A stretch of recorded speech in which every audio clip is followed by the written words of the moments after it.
গত বছর আমি আমার বর আর আম্মু মিলে সজনে গাছগুলো লাগিয়েছিলাম।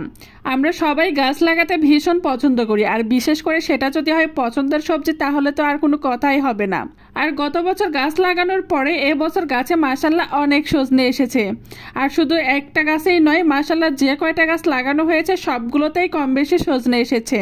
আমাদের পরিবারের সবাই সজনে ডাঁটা খেতে ভীষণ পছন্দ করে, তাই তো বাসায় মাঝে মাঝেই সজনে ডাঁটার বিভিন্ন রেসিপি রান্না করা হয়। তবে আজকে আমি রান্না করব আলু, বেগুন, টমেটো ঘাটি, আর সাথে থাকছে সজনে ডাঁটা।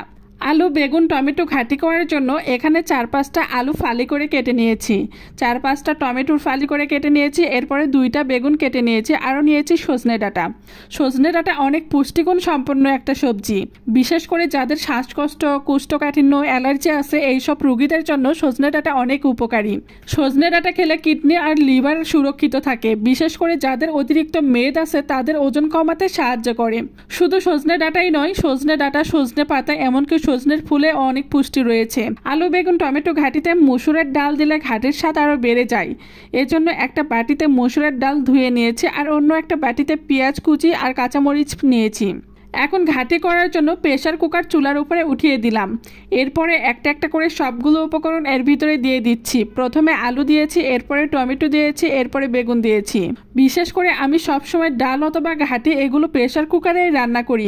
কেন জানি না, আমার কাছে প্রেসার কুকারের ডাল অথবা ঘাটি খেতে খুবই মজা লাগে। শুধু ডাল আর ঘাটি নয়, যেসব রান্নাগুলো প্রেসার কুকারে করা যায় এগুলো আমি সবসময় প্রেসার কুকারেই করে থাকি, কারণ প্রেসার কুকারের রান্না করতে সময়ও কম লাগে আর খেতেও অনেক মজা হয়।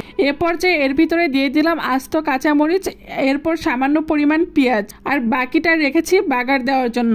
এখন এর ভিতরে দিয়ে দিব পরিমাণ মতো আদা রসুন বাটা, 2 টেবিল চামচ লবণ, 2 টেবিল চামচ হলুদের গুঁড়ো, আর পরিমাণ মতো তেল। সবগুলো উপকরণ দেওয়া হয়ে গেছে। এখন সবগুলো উপকরণ খুব ভালোভাবে মেখে নিব। এরপর এর ভিতরে দিয়ে দিলাম পরিমাণ মতো পানি। পানি দিয়ে প্রেসার কুকারের ঢাকনাটা লাগিয়ে দিলাম। এরপর চুলাটা অন করে দিব। প্রেসার কুকারে 6-7টা শীষ ওঠার পরে চুলাটা অফ করে দিয়েছি। এরপরে প্রেসারের গ্যাসগুলো বের করে দিয়ে ঢাকনাটা খুলে নিয়েছি। এরপর ডাল ঘুটনি দিয়ে সবগুলো ভালোভাবে ঘেঁটে নিব।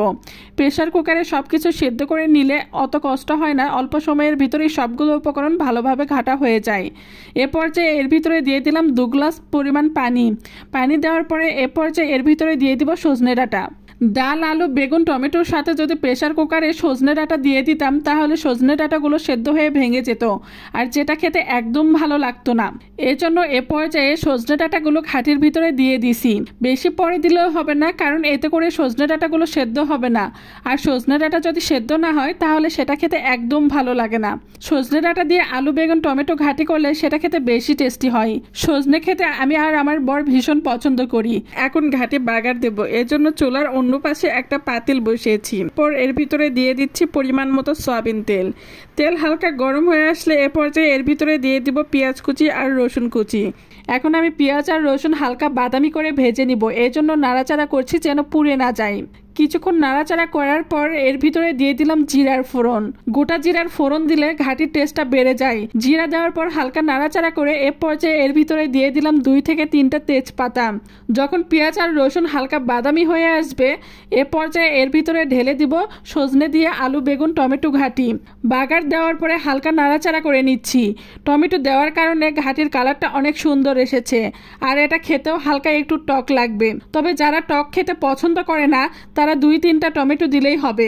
আমি আবার টক খেতে ভীষণ পছন্দ করি, সেজন্য টমেটোর পরিমাণ এখানে বেশি দিয়েছি। আমার মতো আপনারাও যদি এই গরমে সুস্থ থাকতে চান তাহলে অবশ্যই আলু, বেগুন, টমেটো আর সজনা দিয়ে এইরকম ঘাটি করে খেতে পারেন, আর খেতেও কিন্তু খুবই সুস্বাদু। ঘাটিটা আমার রান্না হয়ে এসেছে। এ পর্যায়ে চুলাটা অফ করে দিলাম।